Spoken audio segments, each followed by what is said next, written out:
நீலகிரி மாவட்டம் உதகையில் ஆண்டுக்கு ஒருமுறை மட்டுமே பூக்கும் செர்ரி மலர்கள் தற்போது பூத்துக் குலுங்குவதால் சுற்றுலாப் பயணிகள் மகிழ்ச்சியடைந்துள்ளனர். உதகையில் செப்டம்பர் முதல் டிசம்பர் வரை மரங்களில் அனைத்து இலைகளும் உதிர்ந்து முற்றிலும் பூக்கள் மட்டுமே பூத்துக் குலுங்கும். அந்த வகையில் இந்த ஆண்டும் வசந்தத்தை வரவேற்கும் விதமாக உதகை நகர் பகுதியிலும் குந்தா, கோத்தகிரி சாலைகளிலும் ஜப்பானின் தேசிய மலரான செர்ரி மலர்கள் பூத்துக் குலுங்குகின்றன. இதனைக் கண்டு பலரும் செல்ஃபி, புகைப்படங்கள் எடுத்து மகிழ்கின்றனர். திருவள்ளூர் மாவட்டம் திருத்தணி அருகே பட்டாபிராமபுரம் ஊராட்சியில் கழிவுநீர் தேங்கி துர்நாற்றம் வீசுவதால் நோய் தொற்று ஏற்படும் அபாயம் உள்ளதாக அப்பகுதி மக்கள் அச்சத்தில் உள்ளனர். இப்பகுதியில் 2,50,000 ரூபாய் மதிப்பீட்டில் கழிவுநீர் கால்வாய் கட்டப்பட்டுள்ளது. இருந்தும் கழிவுநீர் வெளியேறாமல் அப்படியே தேங்கியுள்ளது. இதனால் டெங்கு, மலேரியா உள்ளிட்ட நோய் தொற்று ஏற்படும் அபாயம் உள்ளதாகவும், விடிய ஆட்சி நிர்வாகத்திடம் பலமுறை புகார் அளித்தும் எந்தவொரு நடவடிக்கையும் எடுக்கப்படவில்லை என்றும் மக்கள் அதிருப்தியில் உள்ளனர். திருவாரூர் அருகே மத்திய அரசை கண்டித்து விவசாயிகள் டிராக்டர் பேரணி நடத்தினர். மாவூர் கடைவீதியில் வேளாண் பொருட்களுக்கு குறைந்தபட்ச ஆதார விலையை மத்திய அரசு நிர்ணயிக்க வேண்டும் உள்ளிட்ட கோரிக்கைகளை வலியுறுத்தி டிராக்டர் பேரணி நடைபெற்றது. அப்போது பேசிய விவசாயிகள், மத்திய அரசு விவசாயிகளின் கோரிக்கையை நிறைவேற்றுவதே இல்லை என்றும், விவசாயிகளின் கோரிக்கைகளை கேட்பதே இல்லை என்றும் குற்றம் சாட்டினர். கோவை அரசு மருத்துவமனையில் வடமாநில இளைஞர் பெண் மருத்துவரிடம் அத்துமீறியதாக கூறி மருத்துவர்கள் உள்ளிருப்பு போராட்டம் நடத்திய சம்பவம் பரபரப்பை ஏற்படுத்தியுள்ளது. இதற்கிடையே சம்பந்தப்பட்ட நபர் மயங்கலார் என்பதும், வடமாநிலத்தைச் சேர்ந்த அவர் மனநிலை பாதிக்கப்பட்டவர் என்றும் கூறப்படுகிறது. எனவே இதுவரை மருத்துவமனை தரப்பில் புகார் அளிக்கப்படவில்லை என்றும் போலீசார் தெரிவித்தனர். எனவே அனைத்து மருத்துவமனைகள், மருத்துவக் கல்லூரிகளிலும் பாதுகாப்பை பலப்படுத்த வேண்டும் என மருத்துவ கவுன்சில் அறிவுறுத்தியுள்ளது. எனவே விடிய ஆட்சியில் பெண் மருத்துவர்களுக்கு பாதுகாப்பில்லை என தொடர்ந்து பொதுமக்கள் குற்றம் சாட்டி வருகின்றனர். விருதுநகர் மாவட்டம் ஸ்ரீவில்லிபுத்தூர் அருகே அதிமுக சட்டமன்ற உறுப்பினர் தலைமையில் நடைபெற்ற கிராம சபை கூட்டத்தில் அரசு அதிகாரிகள் யாரும் கலந்து கொள்ளாததால் மக்கள் அதிருப்தி அடைந்தனர். பி. ராமச்சந்திராபுரம் கிராமத்தில் சுதந்திர தினத்தை ஒட்டி கிராம சபை கூட்டம் நடைபெற்றது. அதிமுக சட்டமன்ற உறுப்பினர் மான்ராஜ் தலைமையில் நடைபெற்ற கிராம சபை கூட்டத்தில் வருவாய்த்துறை அதிகாரிகள், வேளாண் விரிவாக்கத்துறை அதிகாரிகள் கலந்து கொள்ளாததால் மக்கள் தங்களது குறைகளை தெரிவிக்க முடியாமல் அவதியடைந்தனர்.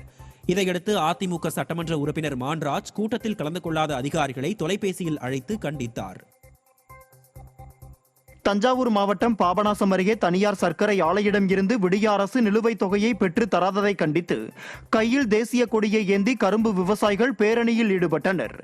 திருமண்டங்குடியில் உள்ள திரு ஆரூரான் சர்க்கரை ஆலை நிர்வாகம் கரும்பு விவசாயிகளுக்கு வழங்க வேண்டிய நிலுவைத் தொகை 400 கோடி ரூபாயை வழங்காமல் 2 ஆண்டுகளாக காலம் தாழ்த்தி வருகிறது.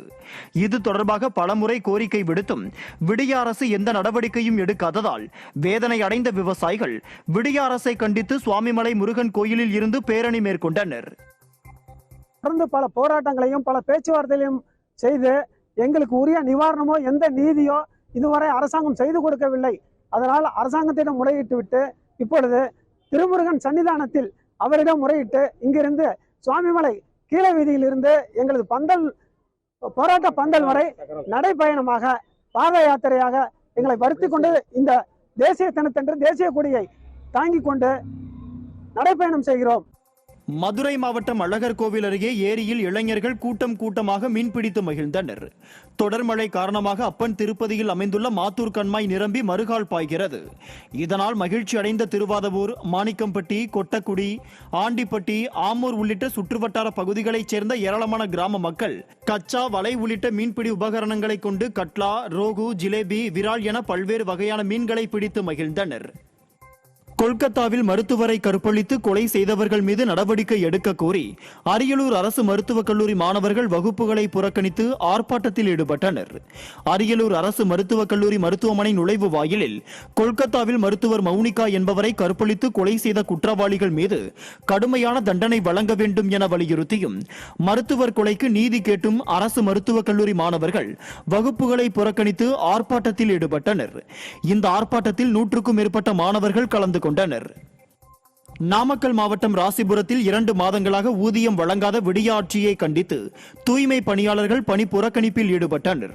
நகராட்சியில் தூய்மை பணியாளர்களாக ஒப்பந்த அடிப்படையில் 70க்கும் மேற்பட்டோர் பணிபுரிந்து வருகின்றனர். அவர்களுக்கு விடிய ஆட்சி நிர்வாகம் கடந்த 2 மாதங்களாக முறையாக ஊதியமும் வழங்கவில்லை. PF தொகை குறித்தும் எவ்வித தகவலும் தெரிவிக்கவில்லை. இதனால் குடும்பம் நடத்தவே அல்லாடும் சூழல் காரணமாக அவர்கள் வேறு வழியின்றி பணிகளை புறக்கணித்து போராட்டத்தில் ஈடுபட்டனர். இதனால் ராசிபுரம் முழுவதும் தூய்மை பணிகள் கடுமையாக பாதிக்கப்பட்டுள்ளது. திருப்பத்தூர் மாவட்டம் வாணியம்பாடி அருகே கோவில் இடத்தை தனிநபர் ஆக்கிரமித்துள்ளதாக கூறி தனிநபரிடம் பொதுமக்கள் வாக்குவாதத்தில் ஈடுபட்டனர். வாணியம்பாடி அருகே ஊசித்தோப்பு பகுதியில் உள்ள ஏரி காளியம்மன் கோயிலையொட்டி தனிநபருக்கு சொந்தமான விவசாய நிலம் உள்ளது. இந்த நிலையில் இந்த கோயிலின் பாதியளவு இடத்தை தனிநபர் ஆக்கிரமித்து அக்கோயிலுக்கு யாரும் சென்று வழிபட முடியாதவாறு கல்லை வைத்துள்ளதாக கூறப்படுகிறது. இதனால் ஆத்திரமடைந்த அப்பகுதி மக்கள் நில உரிமையாளரிடம் கடும் வாக்குவாதத்தில் ஈடுபட்டனர். சேலம் மாவட்டம் மேட்டூரில் சாலையில் தானாக சென்று கொண்டிருந்த விடிய அரசின் தகரடப்பா பேருந்தின் பின்பக்க கண்ணாடி சாலையில் விழுந்து நொறுங்கியது. ஜலகண்டாபுரம் பேருந்து நிலையத்தில் இருந்து அரசு பேருந்து பயணிகளை ஏற்றிக்கொண்டு மேட்டூர் நோக்கி சென்று கொண்டிருந்தது. அப்போது சாலையில் வளைந்த போது ஏற்பட்ட அதிர்வில் பேருந்தின் பின்பக்க கண்ணாடி தானாக சாலையில் விழுந்து நொறுங்கியதால் பயணிகள் அச்சமடைந்தனர். இதையடுத்து பயணிகள் மாற்று பேருந்தில் பயணம் செய்தனர். விடிய ஆட்சியில் அரசு பேருந்துகளை முறையாக பராமரிப்பதில்லை என பொதுமக்கள் குற்றம் சாட்டியுள்ளனர். மேலும் விடியா திமுக அரசு மக்கள் உயிரை பணயம் வைக்காமல் பேருந்துகளை சீரமைத்து இயக்க வேண்டும் என மக்கள் வலியுறுத்தி உள்ளனர். திண்டுக்கல் மாவட்டம் நத்தம் அருகே முனியப்பன் கோயிலில் அசைவ உணவு அன்னதான விழா நடைபெற்றது. நத்தம் அருகே ஐயாப்பட்டியில் உள்ள ஸ்ரீ முனியப்பன் கோயிலில் ஆடி மாத கடைசி நாளில் விவசாயம் செழிப்பதற்காக பக்தர்கள் நேர்த்திக் கடனாக செலுத்திய 50க்கும் மேற்பட்ட ஆடுகள் மற்றும் 100 அரிசி மூட்டைகள் கொண்டு அசைவ உணவு சமைத்து பக்தர்களுக்கு பரிமாறப்பட்டது. இந்த அன்னதான விழாவில் சுற்றுவட்டார கிராம மக்கள் கலந்து கொண்டு சுவாமி தரிசனம் செய்தனர். தஞ்சாவூர் மாவட்டம் கும்பகோணத்தில் பராமரிப்பின்றி பூட்டி கிடக்கும் கழிவறை கட்டடத்தை சீரமைத்து தர வேண்டும் என அப்பகுதி மக்கள் வலியுறுத்தி உள்ளனர். பெருமாண்டி பகுதியில் உள்ள கழிப்பறை கட்டடம் விடியா திமுகவின் மாநகராட்சி நிர்வாகத்தின் மெத்தனப்போக்கால் உரிய பராமரிப்பு இல்லாமலும் தண்ணீர் வசதி இல்லாமலும் இருப்பதாக அப்பகுதி மக்கள் குற்றம் சாட்டியுள்ளனர். இதனால் இந்த கழிப்பறை கட்டடத்தை மக்கள் பயன்படுத்த முடியாத அவலநிலை ஏற்பட்டுள்ளது. எனவே விடியா திமுக அரசு இந்த கழிவறை கட்டடத்தை சீரமைத்து தர வேண்டும் என பொதுமக்கள் வலியுறுத்தி உள்ளனர். விடியா திமுக அரசு மக்கள் நலனில் அக்கறை இல்லாமல் செயல்படுவதாக பொதுமக்கள் குற்றம் சாட்டியுள்ளனர். திருவண்ணாமலை மாவட்டம் செங்கம் அருகே போதுமான பேருந்துகள் இயக்கப்படாததால் மாணவர்கள் உயிரை பணயம் வைத்து பள்ளிக்கு செல்லும் அவலநிலை ஏற்பட்டுள்ளது. அப்பகுதியில் உள்ள காயம்பட்டு, தீத்தாண்டப்பட்டு, வளையாம்பட்டு பகுதியைச் சேர்ந்த மாணவ மாணவியர்கள் கல்வி நிலையங்களுக்கு செல்ல பெரும்பாலும் அரசு பேருந்துகளையே நம்பியுள்ளனர். ஆனால் விடிய அரசோ அப்பகுதியினரின் தேவைக்கேற்ப போதிய பேருந்துகளை இயக்குவதில்லை. இதனால் எப்படியேனும் கல்வி கற்றால் போதும் என்ற நோக்கில் அம்மாணவர்கள் உயிரை பணயம் வைத்து படிக்கட்டில் பயணம் செய்கின்றனர். இதை கண்ட பிறகாவது விடிய அரசு தேவைக்கேற்ப பேருந்துகளை இயக்க வேண்டும் என அப்பகுதி மக்கள் கோரிக்கை விடுத்துள்ளனர். திருவண்ணாமலை மாவட்டம் ஆரணி அருகே 12ஆம் வகுப்பு மாணவிகள் எலிமருந்து கலந்த மிக்சரை சாப்பிட்டதாக மருத்துவமனையில் அனுமதிக்கப்பட்ட சம்பவம் பரபரப்பை ஏற்படுத்தியுள்ளது. ஆரணி அருகே உள்ள களம்பூர் அரசு பெண்கள் மேல்நிலைப் பள்ளியில் 12ஆம் வகுப்பு பயிலும் 8 மாணவிகள் சக மாணவி வைத்திருந்த மிக்சரை எடுத்து சாப்பிட்டதாக கூறப்படுகிறது. மிக்சரை சாப்பிட்டு முடித்த பிறகு அந்த மிக்சரில் எலிமருந்து கலந்திருப்பதாக மிக்சர் வைத்திருந்த மாணவி கூறியதால் மற்ற மாணவிகள் அதிர்ச்சி அடைந்தனர். பின்னர் ஆசிரியர்கள் மாணவிகளை மருத்துவமனையில் அனுமதித்தனர். இது குறித்து மிக்சர் கொடுத்த மாணவியிடம் விசாரணை மேற்கொண்டதில் தன்னிடம் கேட்காமல் மிக்சரை எடுத்து சாப்பிட்டதால் மிக்சரில் எலிமருந்து கலந்திருப்பதாக பொய் கூறியதாக தெரிவித்தார். இந்த சம்பவம் அப்பகுதியில் பரபரப்பை ஏற்படுத்தியுள்ளது. ஈரோடு மாவட்டத்தில் தக்காளி விலை குறைவானதன் காரணமாக வியாபாரிகள் தக்காளிகளை கால்வாயில் கொட்டிச் சென்றனர். நேதாஜி காய்கறி சந்தைக்கு பல்வேறு பகுதிகளில் இருந்து தக்காளியை வியாபாரிகள் விற்பனைக்காக கொண்டு வந்தனர்.